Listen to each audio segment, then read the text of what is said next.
હવે નજર કરીએ વિગતવાર સમાચાર પર તો અમદાવાદમાં નગર દેવી ભદ્રકાળી માતાજીની નગર યાત્રા નીકળી છે। વૈદિક મંત્રોચ્ચાર સાથે માતાજીની રથયાત્રાનું પ્રસ્થાન થયું છે।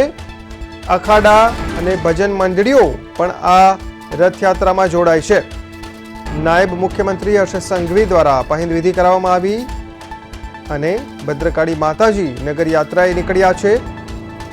5000 થી વધુ શ્રદ્ધાળુઓ માટે ભંડારાનું આયોજન પણ કરવામાં આવ્યું છે।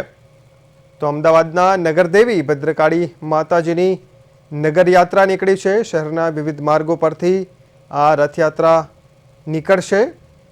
સાથે સાથે મોટી સંખ્યામાં માઈ ભક્તો, વિવિધ અખાડાઓ અને ભજન મંડળીઓ પણ આ નગર યાત્રામાં જોડાય છે। નાયબ મુખ્યમંત્રી હર્ષ સંઘવી દ્વારા પહિંદ વિધિ કરવામાં આવી અને રથયાત્રાનું પ્રસ્થાન થયું છે। તો અમદાવાદમાં નગરદેવી માતાજી ભદ્રકાળીની નગર યાત્રા, અમદાવાદના સ્થાપના દિવસે માતાજીની આ નગર યાત્રા નીકળે છે અને વિવિધ તો આ અંગે વધુ વાત કરીએ અમારા સંવાદદાતા મૈત્રી વ્યાસ સાથે। મૈત્રી, અમદાવાદનો સ્થાપના દિવસ અને આ સ્થાપના દિવસના દિવસે જ અમદાવાદના નગરદેવી ભદ્રકાળી માતાજીની રથયાત્રા નીકળી છે। કેવો છે માય ભક્તોનો ઉત્સાહ? મૈત્રી,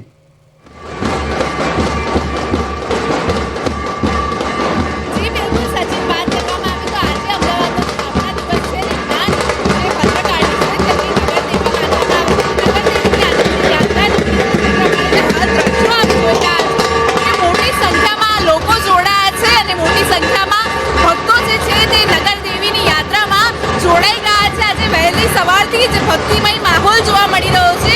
જે આ નગરદેવીની યાત્રાનો જે રૂટ છે તે પણ આ વખતે લંબાવવામાં આવ્યો છે, જેમાં 2 રૂટનો ઉમેરો કરવામાં આવ્યો છે। મહત્વનું કહી શકાય કે રાયપુર અને જે ખાડિયા વિસ્તાર છે તેમાં પણ તેને પણ આ રૂટમાં હવે સમાવેશ કરવામાં આવ્યો છે। જે પ્રમાણેના દ્રશ્યો આપ હાલ જોઈ રહ્યા છો કે જે બાદ નગરદેવીની યાત્રા છે તેમાં મોટી સંખ્યામાં લોકો જોડાયા છે, ભક્તો જોડાયા છે, વિવિધ ટેબલો પણ જોવા મળી રહ્યા છે અને ભજન મંડળીની સાથે સાથે આ યાત્રાની શરૂઆત કરવામાં આવી છે।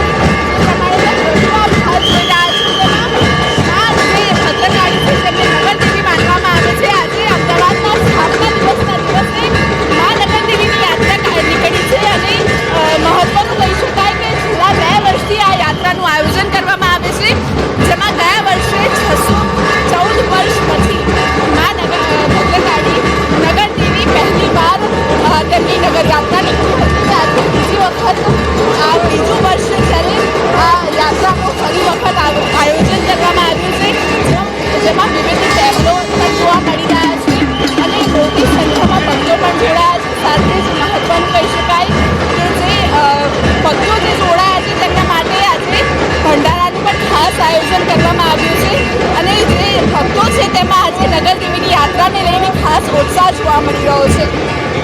મૈત્રી, અંદાજે કેટલા માઈ ભક્તો આ નગર યાત્રામાં જોડાયા છે અને સુરક્ષા બંદોબસ્ત કેવો દેખાઈ રહ્યો છે?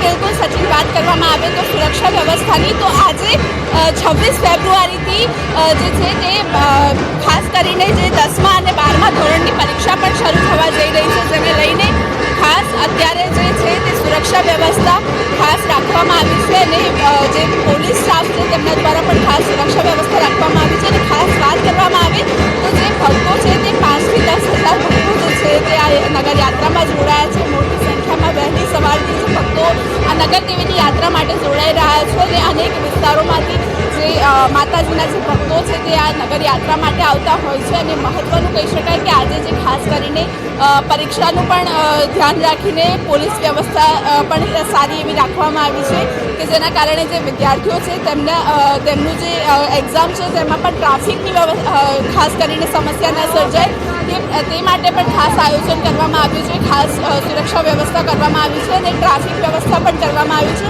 અને ખાસ કરીને યાત્રાના રૂટની વાત કરવામાં આવે તો તેમાં પણ મોટી સંખ્યામાં જે પોલીસ વિભાગ છે તેમના દ્વારા પણ ખાસ આ સુરક્ષા વ્યવસ્થા રાખવામાં આવી છે અને અનેક વિસ્તારોમાંથી આ જે યાત્રા છે તે નીકળવાની છે, જેમાં ખાસ કરીને આજે જે અમદાવાદ મ્યુનિસિપલ કોર્પોરેશન છે ત્યાં પણ આ યાત્રા પહોંચશે અને ત્યાં પણ મેયર દ્વારા પણ આ યાત્રાનું સ્વાગત કરવામાં આવશે અને ખાસ કરીને આજે જે સવારે જે અત્યારે મા ભદ્રકાળીનું મંદિરથી જ્યારે યાત્રા નીકળી ત્યારે પણ મેયર અહીંયા ઉપસ્થિત રહ્યા હતા અને જે રથ છે તેને પ્રસ્થાન તેમણે કરાવ્યું હતું અને હાલ પણ તે યાત્રામાં પણ જોડાયા હતા અને ખાસ પોલીસ વિભાગ દ્વારા પણ ખાસ વ્યવસ્થા કરવામાં આવી છે. જી મૈત્રી, આભાર માહિતી બદલ. તો અમદાવાદના નગરદેવી ભદ્રકાળી માતાજીની નગરયાત્રા નીકળી છે.